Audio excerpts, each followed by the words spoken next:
Wake that ass up. Early in the morning. The Breakfast Club. Morning, everybody. It's DJ Envy, Angela Yee, Charlamagne the Guy. We are the Breakfast Club. We got a special guest in the building. That's right. Chance the Rapper. What's up, my brother? I thought it could be an applause. Yo, what's up? I feel like I ain't seen you for a long time. Yeah. When the last time you been up here? Nah, it's been a minute. I feel like since before the pandemic. You done leaned out? Do I look skinny? I was hoping I didn't look skinny, but yeah, I do. I know. Well, last time you was stopping smoking cigarettes and you were vaping just a little bit. So Yeah. I see the vape in your hands. So how's it going? I'm holding on And to I them. know You know you they're also illegal. know not to chew gum during an interview.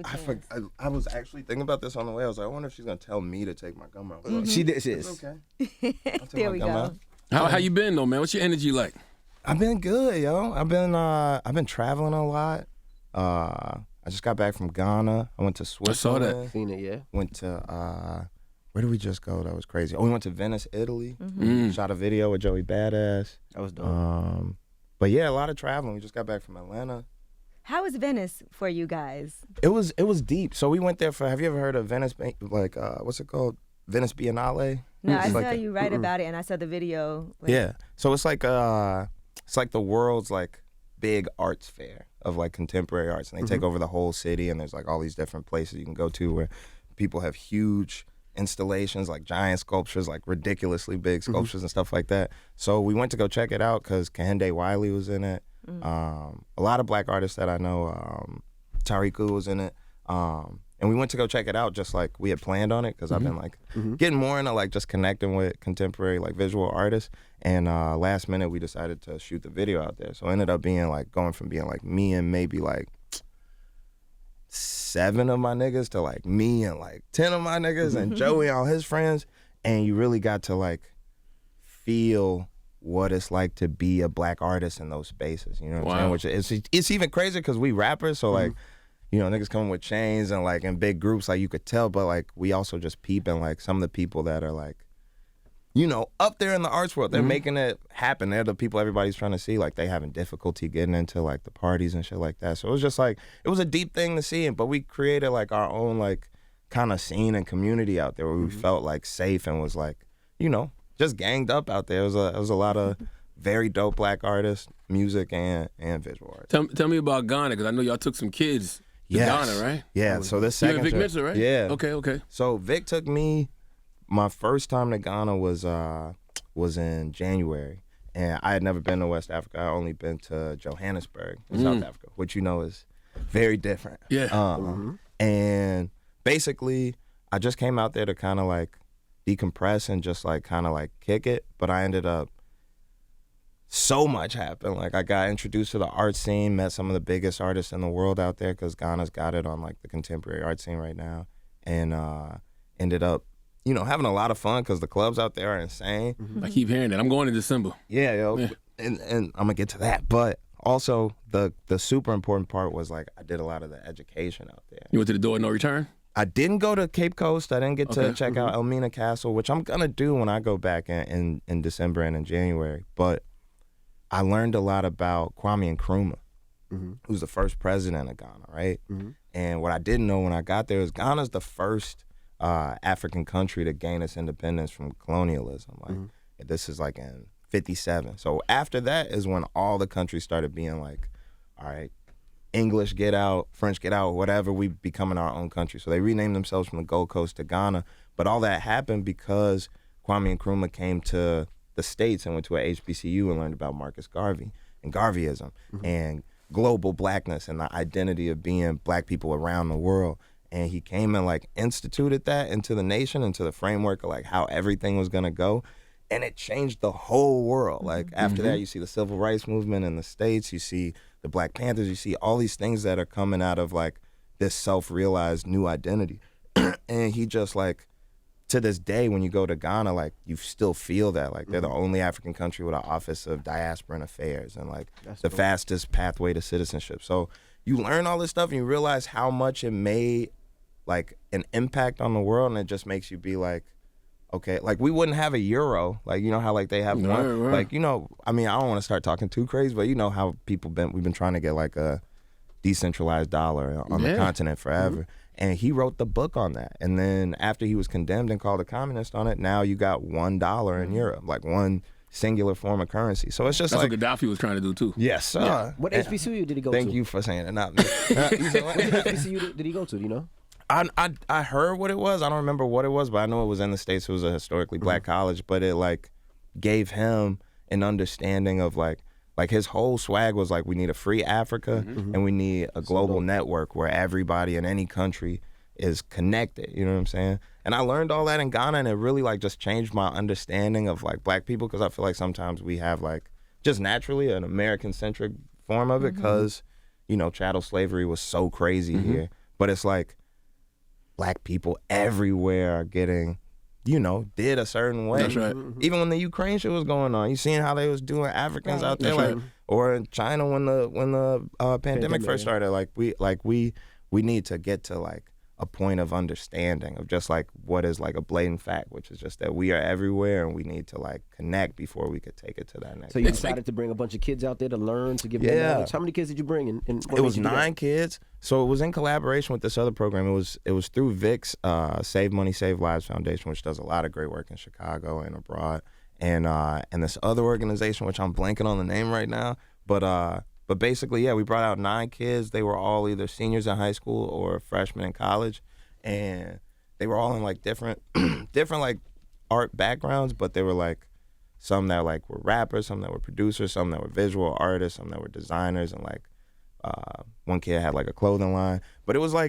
just a bunch of kids that were from the crib that just were like, I don't know, they seemed very mature. They seemed very like inquisitive about what was going on, which I guess is natural. That's I think how anybody feels when they first come to Ghana. I'm sure that changed their lives too, that opportunity. Yeah, we all need that. Like that's the crazy thing is like it's cool to think about it on an age level because they are getting that early, but just like overall we just all need to go. And me and Vic had a bunch of conversations about that the first trip, and that's how we ended up getting to making our own festival out there. The Black Star Line Festival. Thank you for just announcing that. That's shit. Garvey So inspired. real, that's Garvey inspired. So me and Vic basically had a conversation, and we just started to recognize like me and him been doing this together since the beginning. We did our first tour together in 2013, and right after that, like shit blew up for both of us. We started traveling, you know, going around the country, going to other countries, and we in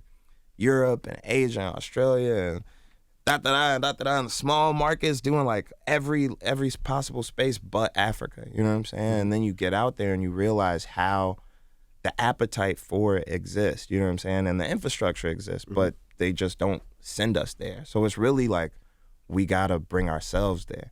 So like when we came together and just started having these conversations, the first thing that like came to my mind was like, a lot of people don't know this, but there's this very influential like political space called Black Star Square there that was built by Kwame Nkrumah, and it's inspired by Marcus Garvey. Like his Black Star Line shipping company was the first black-owned cargo open trade system that was owned by black people and funded by black people, and it created a network between the United States, all of the islands, and the continent.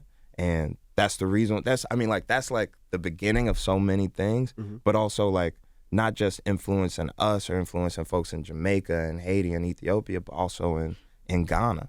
And he built this big space and wanted it to be a place where like, you know, for revolution to be bred. And so we locked in that space, and once we locked that in, we was like, oh, it's a go. This is ordained by God. So we've been like just like in the trenches and kind of like just like working at it like every day.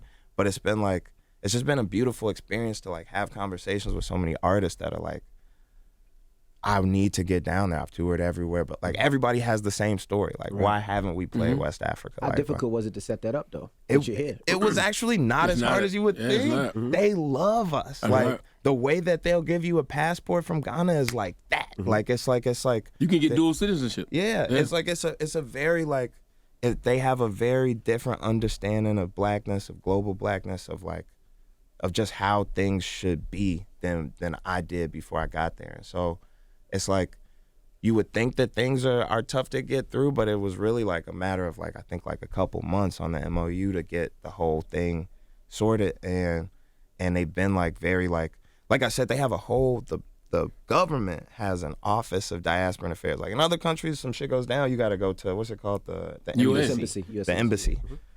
You can go to the embassy there too, but you can also just go to the Black people office. Whether you're Jamaican or from the UK or from another country in Africa, it's deep. Tell me. I want you to expound on why it's important to have a connection with Mother Africa outside of the arts. Just why should Black Americans have a connection with Mother Africa? It's to me. I mean, like, all right. So that's a deep thing, right? The connection that I'm talking about is not very much so land based or like.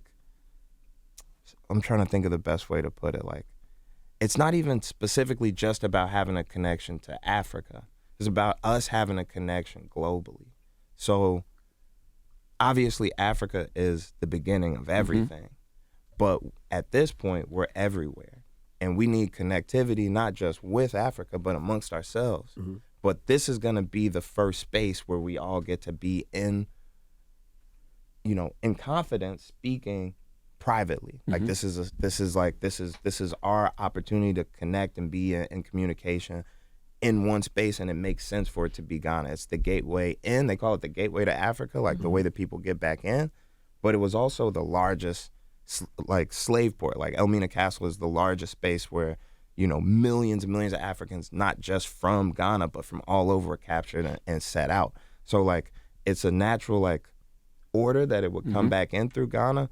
But to me, it's like when you start thinking about it as like we need to go back to Africa, like physically, there's just so many things wrong with that I can't even explain all of them. But it's like it's really about just having the connection. We should have empathy and like a human connection with somebody in Africa. Like I remember when I was watching the videos in the Ukraine, I saw one video of like a dude that was like him and his best friend were in the Ukraine and some shit was going down. He was like, hey, I'm filming, I'm with my homie. His homie was obviously a white Ukraine citizen, and this was a black, I think he's from like the UK or something.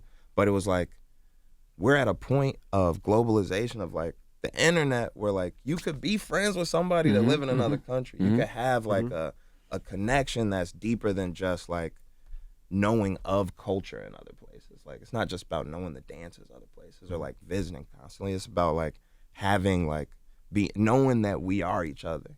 And so I want our people to have a connection to the land because it is the birthplace of humanity. It is like the most like varying landscape. Like you don't just have like there's jungle, there's desert, there's mountains, there's snow, there's everything. Beaches, in Africa. You know what I'm saying? There's every kind of landscape out there. It is like the birthplace of civilization.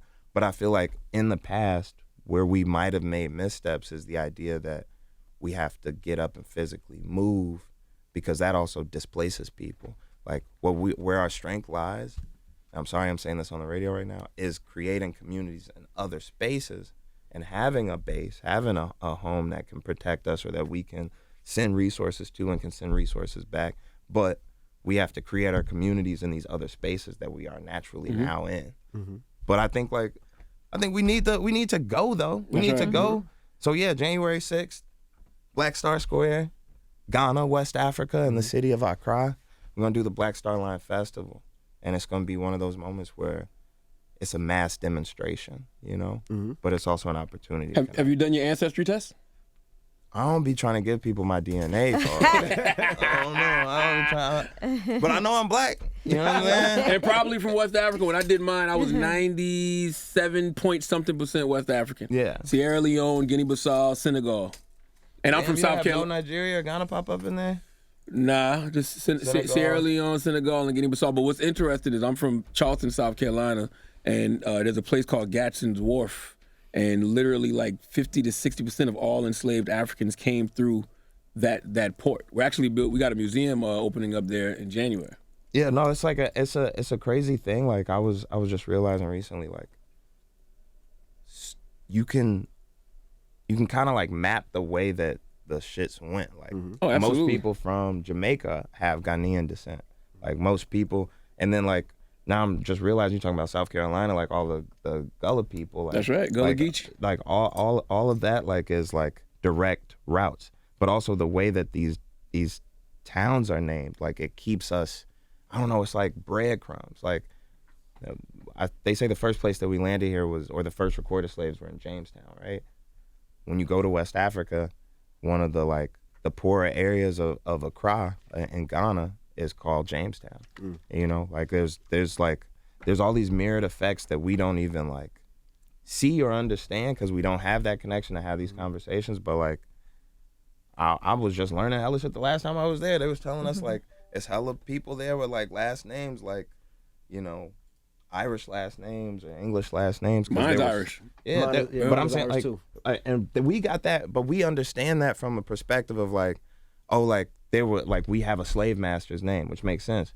There were slave masters in Africa, white slave masters in the same coastal area that was doing the same shit. So we don't be getting to like have those Black ones conversations. too. Yeah, no, I mean definitely black slavers. Like, but the idea of just like, because there were black slavers in America too. Like the idea of like this connection or these overlapping stories and the recent history of it, like how recent all of it is. Like the idea that all of the African countries, like in my mind up until I went, I was thinking all these countries been named the same thing since we got taken from there. Like I'm thinking like, you know what I'm saying? Not necessarily that dramatically, but like just saying like, you don't realize that all these, the same time that we were getting, that the civil rights movement was going on, that we were like fighting for civil rights, that there were real wars going on in Africa for their independence from foreign powers that were just like posted in their land or leading from afar, controlling their banks and stuff like that. Like to understand that all these countries over there in their infancy too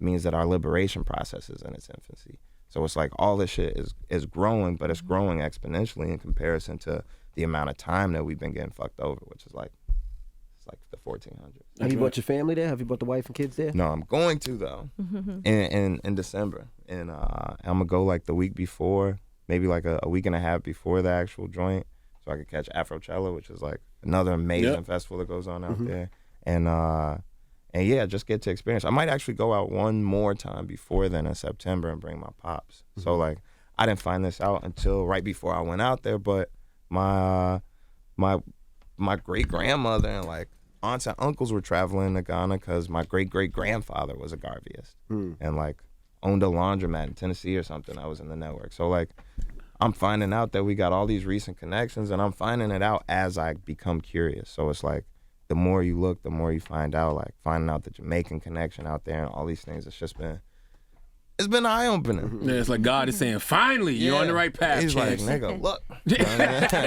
Now, why do you have two Afro picks, Chance? Your hair's not that big. Because I'm so black. It is. It's getting long, yo. It's getting like... Not two Afro pick worthy. In case one It's breaks. really just because I'm so black. Like, I gotta have one in the side of my cap and then one in my hand when I talk to my nigga, so I could get my point across. Now, I asked you earlier if you stopped smoking, so you completely stopped smoking. I'm stocking up on these illegal jewel pods because they illegal now. So if anybody has some, Oh, boy. let me know. Is that an active protest for Brittany Griner? Is that what you're doing? It is. No, this isn't weed, but yeah, I'm always actively like protesting for Brittany Griner, and the U.S., you know, just needs to hurry up and get this over with because it's ridiculous. Yeah, nigga. I was like, Talking to you, Joe Biden listens to this. I'm listening. I'm just listening. No, straight up. Okay. all right, well, let's I get thought we were all like getting quiet on purpose, like because we No, knew he because was I thought more listening. was coming. I thought you was... He was getting deep on us. I was waiting. I felt it. All right, so let's talk about the highs and the lows. That's the song that you have with Joey Badass, and how you're actually rolling out. I guess an album is on the way. Yeah, So Starline visual Gallery. art along with this project. I don't think you're supposed to smoke in here, Chance. I didn't see him do nothing. Yeah, don't snitch on him. Yeah, I didn't see you do nothing. I ain't see him do it. I don't know what he's talking I didn't see nothing. You good money. You been on my ass, Joe. He's the gum and I can't smoke. All right, look. No, All I right. was gonna say, yeah. The highs and the lows. That was a crazy joint. I was just saying we went to Venice, Italy, and shot the video.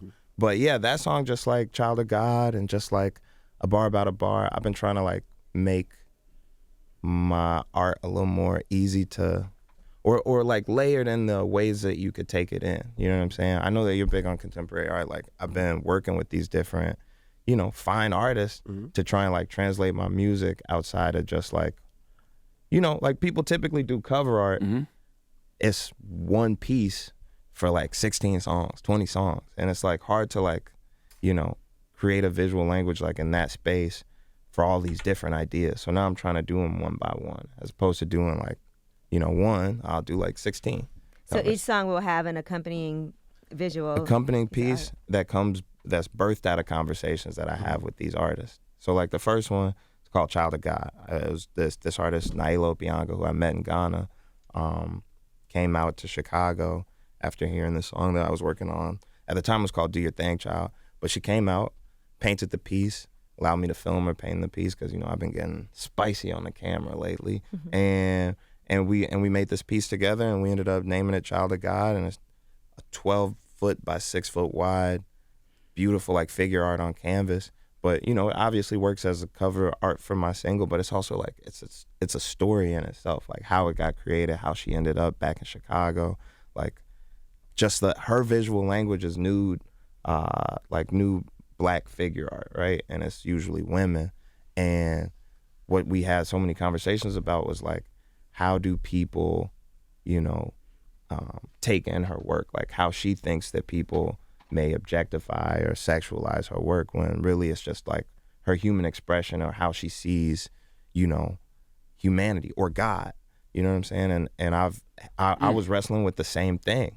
How I see humanity or God, other people may exploit it or not understand it, but it's like, just do your thing, child, because it's gonna come out the way it's supposed to.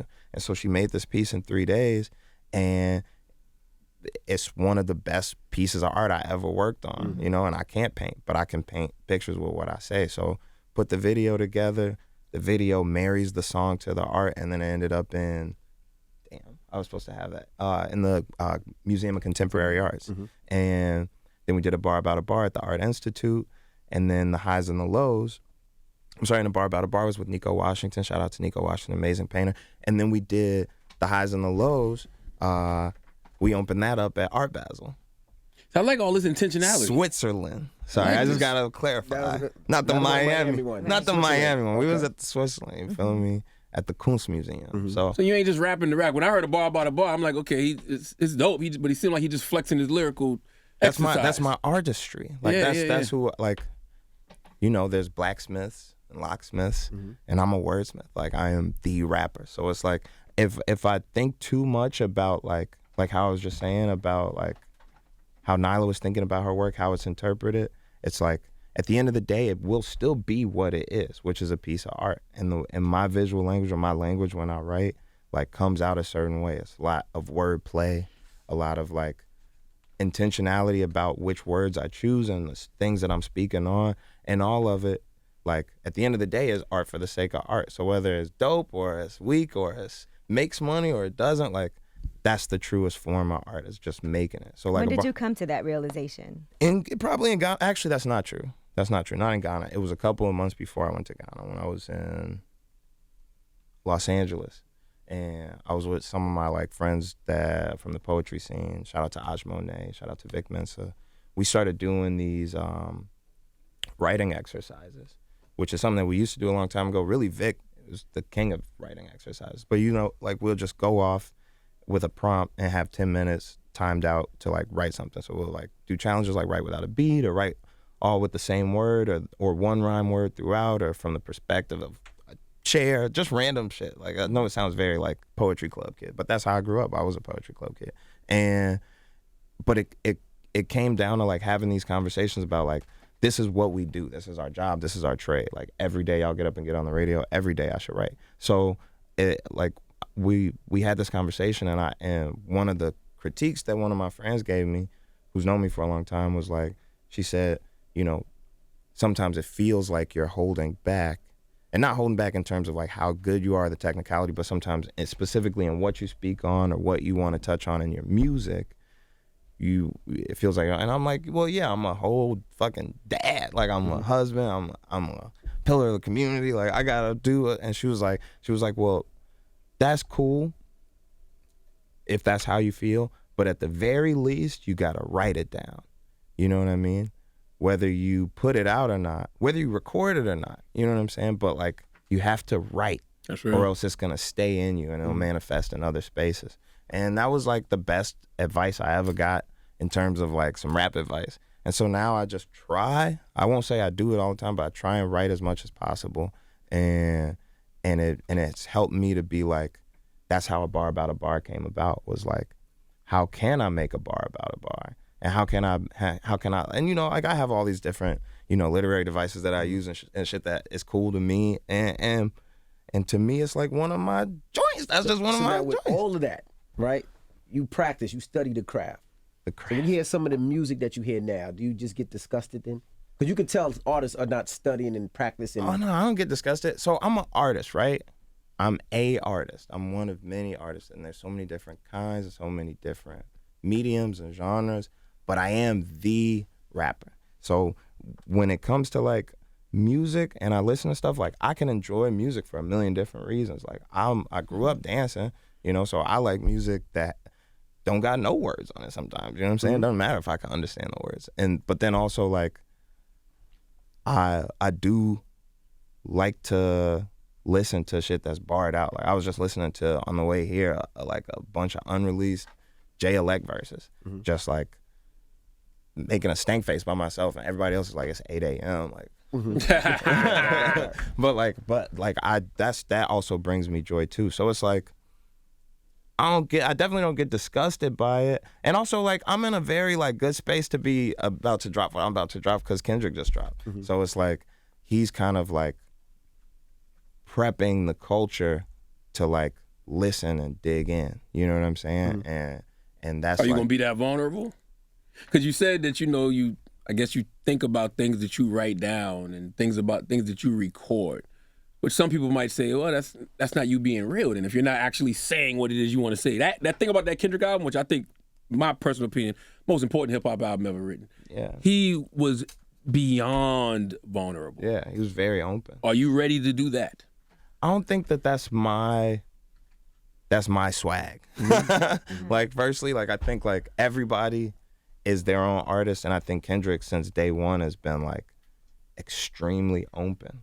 You know, my thing is like I can find a subject matter and attack it from multiple different points and really dissect it and really learn about it and about myself in like the process of doing it, and I can speak to it in enough ways that's going to reach people that I grew up with, people that found me along the way, and people that have never heard of me. So like where it does like help me out is that Kendrick is a wordsmith. Kendrick is ill with flows. Kendrick is super black, and Kendrick is somebody that transcends age and race and all that stuff. And so like in those spaces we have similarities, and we're both, the other thing that I almost forgot is we're both disruptors. Like when we come in a space, it has to mold around us more than we have to mold around it. So it's like, rather than like having to like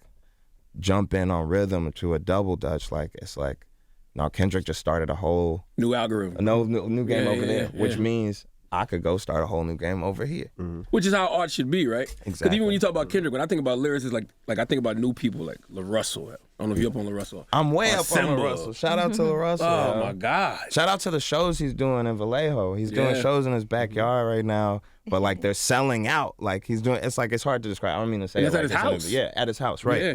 But like it's hard to describe, but that's where I feel like if I could put my energy somewhere to like say like somebody to rock with, somebody to get down with, LaRussell is the new one. Yeah. Now, and I like the line you say in Highs and Lows. You say you gave all your vices a call. Let's get together. What did you learn from that meeting of your vices? Because you clearly haven't given up one. No, you learn That faith. you learn who you are. Not who you are, that's a bad way to put it. You learn it's okay. You know what I'm saying? Like sometimes I think, especially when you're like trying to like live within doctrines of like your morals, your religion, your, you know, who you are in your community or in your household or whatever. And it's like, it's easy to like come to a low space and only be able to focus on the lows. Sometimes, nigga, go outside. You know what I'm saying? If you're gonna cry, you might as well cry at the club. No? Y'all don't feel me on that one? No, don't cry at the club. All right. I was going on a riff. I thought I was gonna take off, but y'all didn't feel me on that one? All right, here's I another don't know if one. you should cry at the club. Here's another one. Like, nobody's perfect, and you can succeed in like getting how's the best way to put this? Have you gotten caught up in your image, Chance? Like, did you feel like you had a squeaky clean Yeah, I image? feel like I gotta make it out of this image because I'm not nobody. But the rapper, like that's really who I am. And like, even though I do good stuff, yeah. Did y'all purposely put this water that says positivity in front Well, that's of me? Envy's water. We got that I'm just sorry. for Oh you. yeah, no. We were like, I drink Chance this is water coming, every get the day. My fault. positivity water. No, I'm not caught up in Do you it. feel like you have to slap another rapper at an award show to get rid of the good guy image? Or radio personality. No, I feel like no, I'm not really fighting any image. I guess like I'm just trying to be myself. But it is difficult. I feel like y'all gotta feel it too, because y'all are personalities, y'all are important people that people run up to and probably ask for pictures and think of a certain way and talk about when you're not talking. I think the difference is I've never had the image of being perfect. You know what I'm saying? You have had the image of being like squeaky clean, good guy. Really? I don't know about squeaky clean. Absolutely. Because even when you first compared came to other out, rappers, compared to other rappers, I don't know if you know about compared acid to rap. other rappers, yes. Compared to other rappers, Chance maybe. Good role model. But that I'm a bad man. but that might not be the totality of you. No. Nobody will ever understand the totality of me. Not even my mother. You know what I'm saying? Not even my kids. So it's like, I think I do get a little bit frustrated sometimes when I understand other people's perception of me and it doesn't line up with how I see myself. But I gotta like also give grace to people and just let them. Well, how do you see yourself? I see myself as a great father. I see myself as I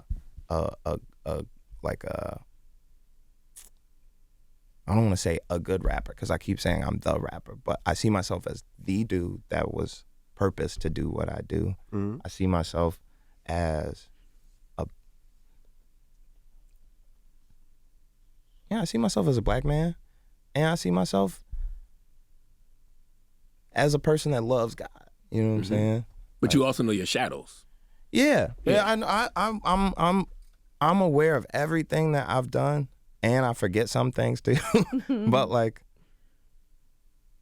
at the end of the day, like what's cool is that I'm gonna walk out of this interview when this video cuts off, and I'm gonna still be me. You know what I'm saying? Absolutely. And so, like, I've learned to like to realize that the real me is not me on camera. The real me is where I am most of the time. And so, regardless of if anybody thinks that I'm worse than I am or better than I am, I'ma still be You. the rapper. That's right. And you're damned if you do, damned if you don't, because you're like the first. They gave you flack for saying you love your wife, bro. You ever think about that? Like you became a joke on the internet because you expressed love for your queen. I think that was the angle that they took, but I don't think that was the issue. And I think at the end of the day, that'll be something that like I will always carry as like a cool thing. It's like you said, like there's motherfuckers be getting in trouble for some crazy shit. Not usually loving their wife. You know what I'm saying? Right. So I think I think I'm grateful that I am who I am, and that every day that I learn more about who I am, and I'm grateful that I can always lean on my pen because that shit is unquestionable. So I like I'm gonna make a lot of more art, yo. As long as I'm living, I'm gonna continue to sing and rap and dance and show up places and disrupt and speak on how I feel the world should work and how people should look at things. And they just gonna have to feel me. I mean, it What was goes the with issue? the theme of taking the highs with the lows too, because sometimes you'll do things and those will be lows. It might not be perceived the way that you put it out there, but then there's always the highs. You know, you keep going. I am an emotional roller coaster. We all are. We human. You know what I'm saying? I go through it, but I have extreme highs. Like, imagine my life. I have extreme highs. I'm not even 30 yet. I've done a lot of shit, yo. A lot of shit. I'm married. with 2 kids. Like, I've been through it all. And before that, my life was crazy. Like, people think they know my life. They have no idea the things that I've seen, the things I've been through. So I've witnessed a lot, and to be like where I am, like, people don't understand what a low is for me, what it takes to get me to those spaces. And for some people, it's like, that's a delicate thing. Like, that's something that they wouldn't even feel like that about. And then also, like I said, the highs, like, I get excited over things that people might not get excited for. Like, I'm still buzzing off the fact that I was just in West Africa 2 times in 1 year. Right. And when I go there, I got relationships. I got people that love me that I'm probably going to be friends with for the rest of my life that I just met this year. Like, so my life is still growing and still changing and still, becoming whatever it's going to become. And I got the popcorn. I'm watching that shit go down too. I'm excited too. You know what I'm saying? What was the issue? You said that, you didn't think it was people mad at you because you said you love your wife. You said you don't think that was the issue. What do you think the issue was? No, I think it was just a culmination of things. I think for one, I did not do the project I think that people thought I was going to make. They expected something different. They expected something different. And I think also the last projects that I put out, it was a different space, right? Like, I've never had an album come out that nobody didn't hate on. People hated on Acid Rap. Folks sat in this chair and called me a weirdo on this show before, like when I first dropped Acid Rap. Like, shit, like, none of my projects have been, other than the Lil B project. That's the only project that I got out that I never saw anybody hate on. But they probably will now that they know exists. But like, there was no troll community at the time. There wasn't a bot community or a hip hop Twitter or like spaces that were like specifically bred on like, we keep a pulse of the culture and decide what's wrong, what's not, and we also like create, like, it's hard to even describe like the culture that existed at that time versus what existed in like 2019 and to this day. And so people get rewarded for not bad opinions, but get rewarded for opinions that aren't flattering about people. I think it's always been like that, but before there was a space reserved for it called media, and now it's social media. Yeah. So media is socialized, so anybody could make a fucking infographic that says something happened, and people look at it like it's the news. But I think like it's just that's just one part of it. Also, I've told y'all how I feel about like spiritual warfare and what I say, and I've watched shit that I put out that was not necessarily of it do well, and things that I put out that was more in line with what I believe and not do well. So I know that like shit works a certain way, and then there's also like, like there's so many things that were at play, but also I still like have to like chalk it up to like that is my life. Like I don't run from it at all. Like Dave Chappelle said something to me that was so important around that time. I came and saw him, and he said, comedy specials, albums, things like that, these are yearbook photos. It doesn't define who you are.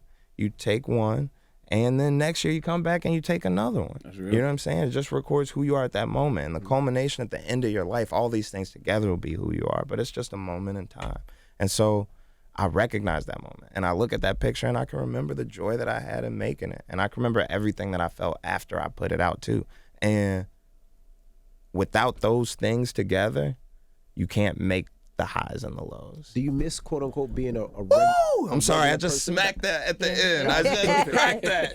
I did this and then did this, and then said the highs and the lows featuring Joey Badass out right now. Do you miss being a regular person? I was never regular. And you was like, I think she seen you in Chicago, and you was taking your kids to school. Like he was coming back. Yeah, I was filming Empire, and I was like, I see you everywhere. Like I know, I see Chance all the time. Literally little things, you know what I mean? Do you miss being able to do that comfortably? I started touring when I was 18. So most of my life, I'm like LeBron James.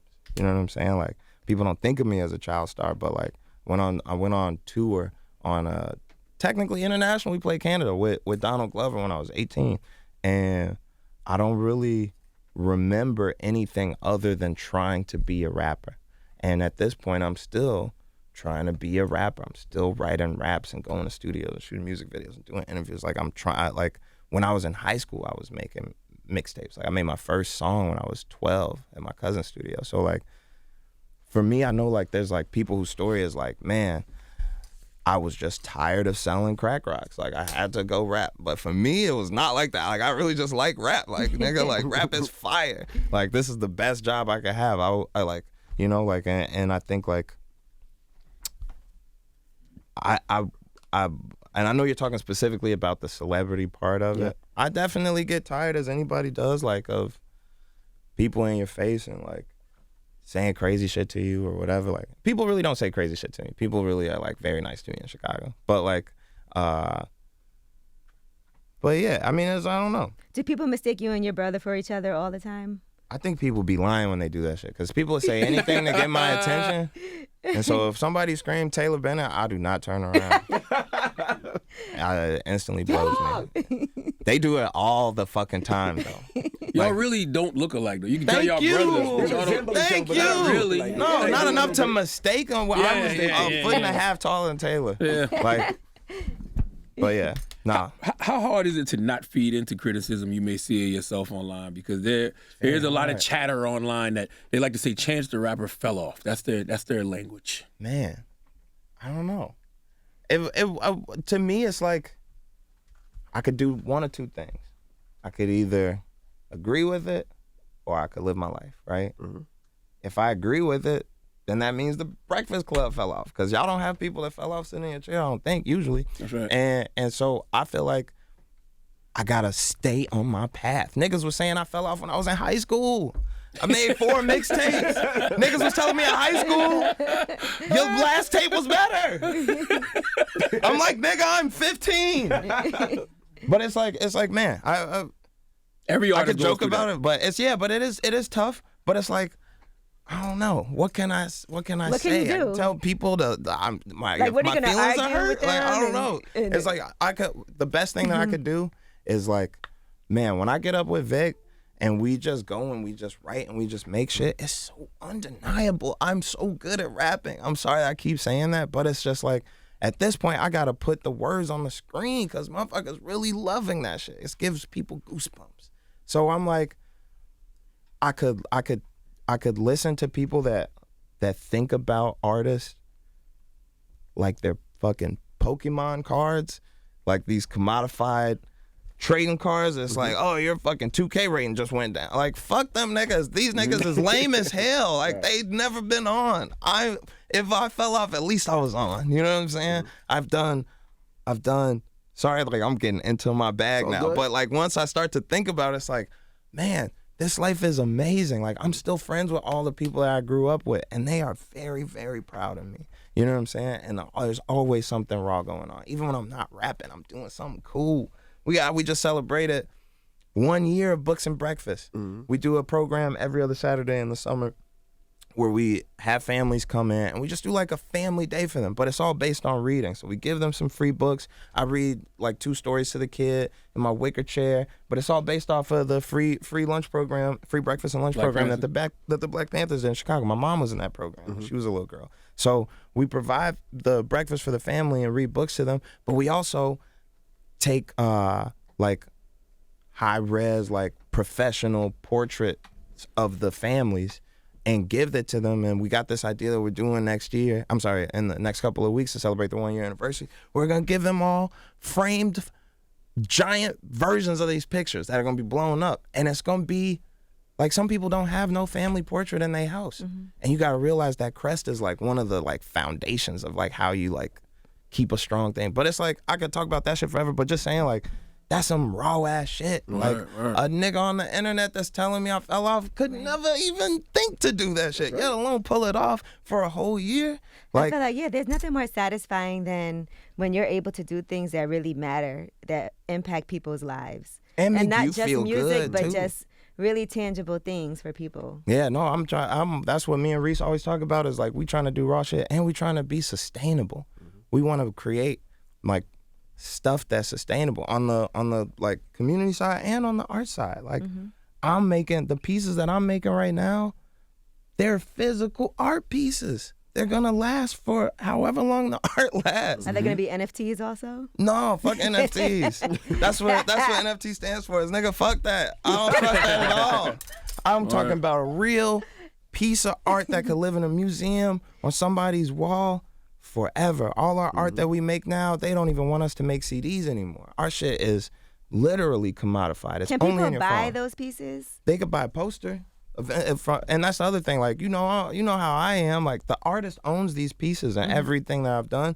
I don't own the physical artwork at all. I actually don't even own the copyright to the piece. I just license it for my music. But I'm trying to also empower these artists so that when they go back to Venice Biennale, niggas got to talk to them like they Chance the Rapper. All right. So, I was saying the thing about the physical art piece because, like, our songs are important. Like, I'm speaking for all artists right now. For most artists, when we go in and we make something and then we decide to put it out for people to listen to have and create memories to, like, that shit means something to us.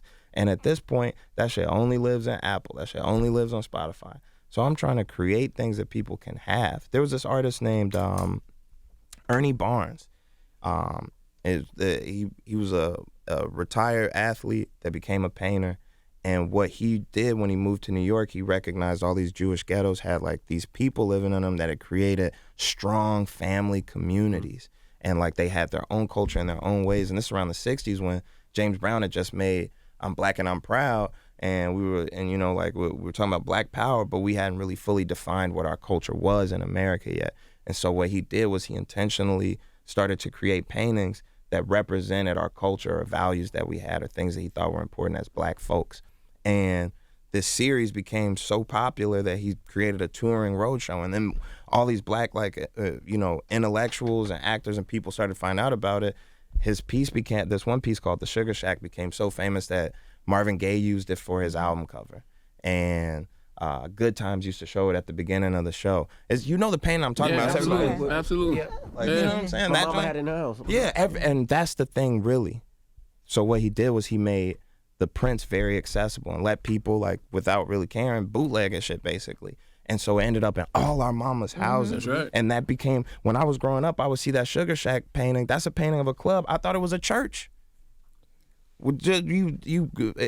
Context is everything. I saw it at my grandma's house. So when you think about it, it's like he created culture for us. And so what I want to do with all these pieces is another project that we're working on is we're going to go to every beauty salon in Chicago and make sure they put up that Child of God image. So kids can see these Black women bodies and see the word God and see the word child and not think of it from a sexual standpoint. But all of these things are going to take time, and it's all something that's rolling out slowly. But, like, that's why this shit is so important, because my art is going to define Blackness for a lot of kids. There's going to be a lot of people that listen to my shit that never heard nothing. A lot of people's first concerts are my concerts. So people are going to get access to it. Our people are going to get access to it. And what they're going to be able to pull from it, fuck a nigga talking about I fell off. There you go. What do you think that rhetoric derives from, though? What, falling off? Yeah. I think it's from the 90s. I feel like, I don't know. I'm talking about in reference to you, though, specifically. I don't know. I'm that nigga, Joe. Is there any artist Who the fuck is Joe? that nobody says that about, though? You never. I'm Oh, from Chicago. Yeah, nigga. yeah, yeah. Damn. Chicago I was slang, calling you right. You thought I was calling you Joe Budden? I didn't know. Joe Biden? I hadn't heard it around Chicago slang. Yeah, No, yeah, I'm yeah. saying I'm that nigga, Joe, as in, like, who do you know that did it like this? Who do you know that did it like this? I am. You know what I'm saying? I don't even got to talk about what I did or how I did it. I'm just saying I Not am. even 30 You think years old yet. You think it's backlash to that, though? Backlash to Chance course, did There's always excel gonna be backlash. fast. There's always gonna be backlash to that. Best but new you know Grammy what? artist, independent. Hey man, He's not really independent. He's got major backing on the low. on the low, on the super low. It's gotta be so low. I'm not on nobody's roster. Everybody's on my roster. How about it? And the crazy thing is, I began one. That's just one of my favorite Lil Wayne's lines. I just had to say that. But I just gotta say, I love the energy that you're giving me right now. It's pumping me up because it's like, man, I come from open mics at libraries. Like I printed my own tickets. I made fake tickets before where I rented out a venue and there was no ticketing service and I just printed tickets out and sold them for $10 a piece, sold out my own show.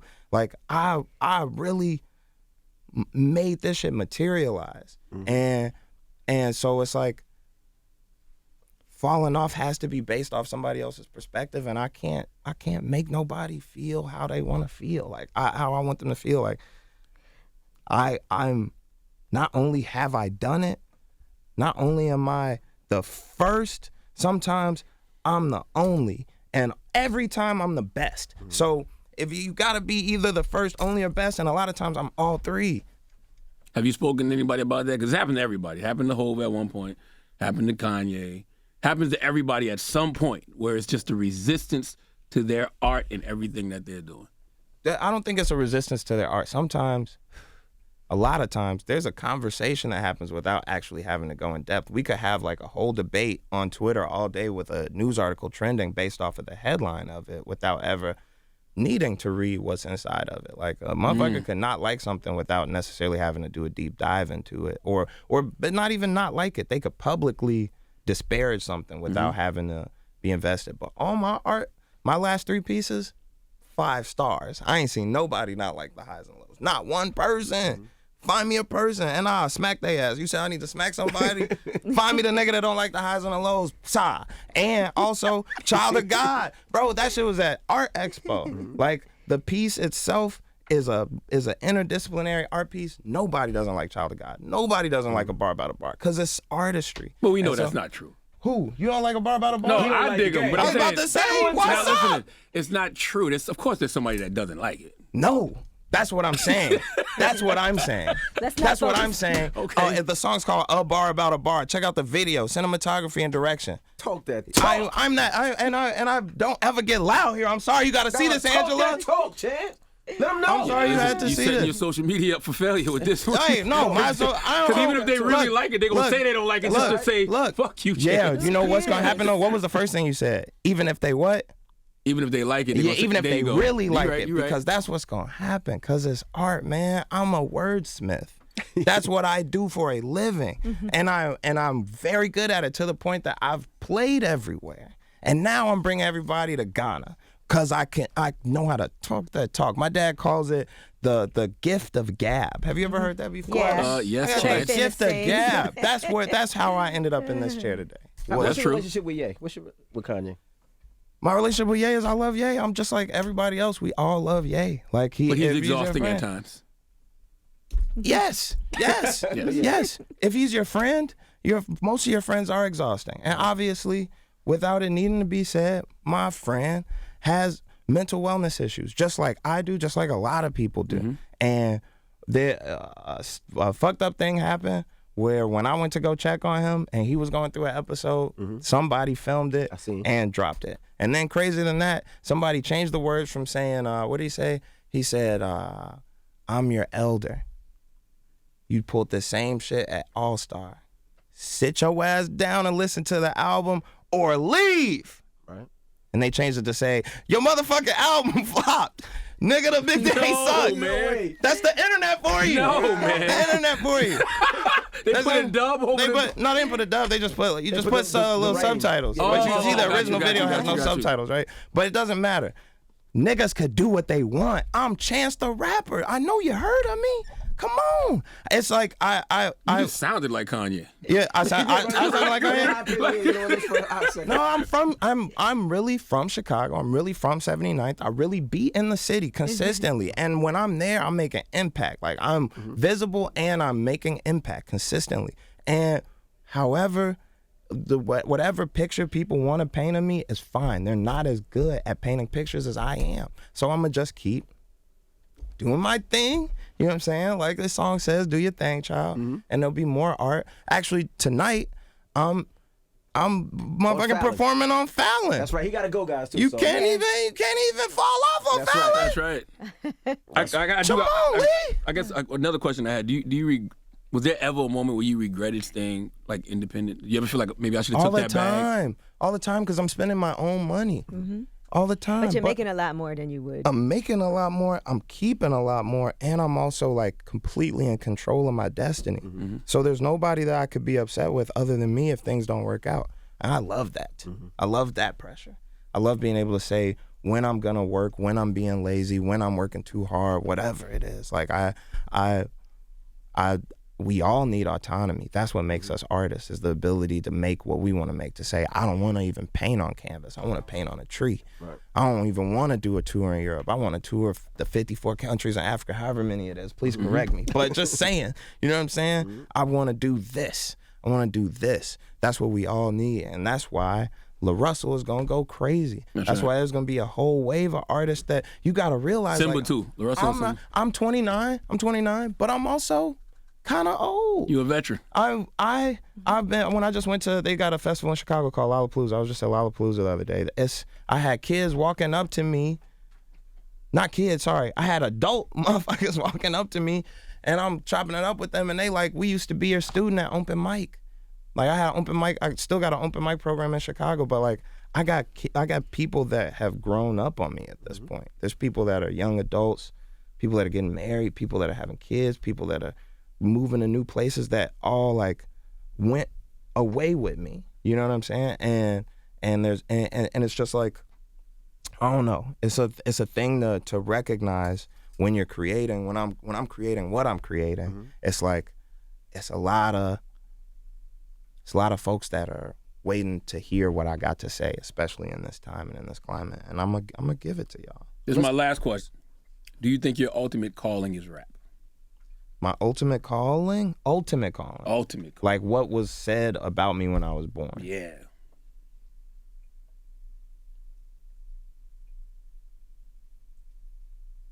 Yeah.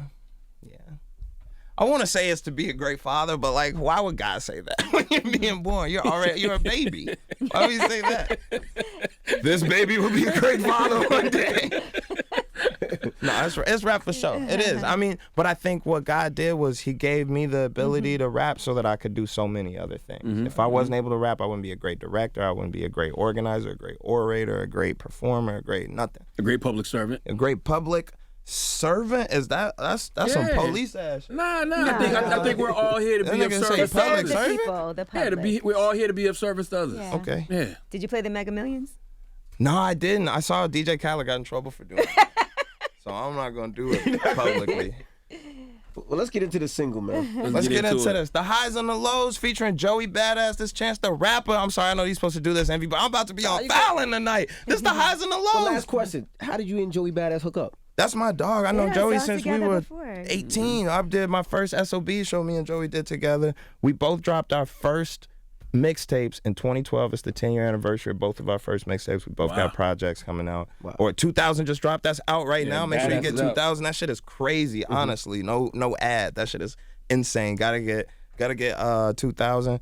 And yeah, that's my guy for real. Like we only got 2 songs together and we've been friends for 10 years, but we see each other a lot. When is the album coming out?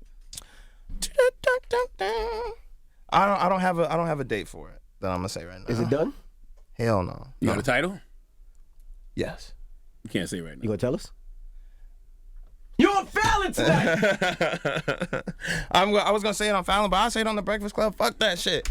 No, I'm not gonna say fuck Fallon. What if they I have love tomorrow? Jimmy It's Fallon. tomorrow though. Bring me back. Yeah, it says tomorrow. All right. Hey, yeah, the new album is coming out soon. Chance the Rapper's Starline Gallery. Starline Gallery.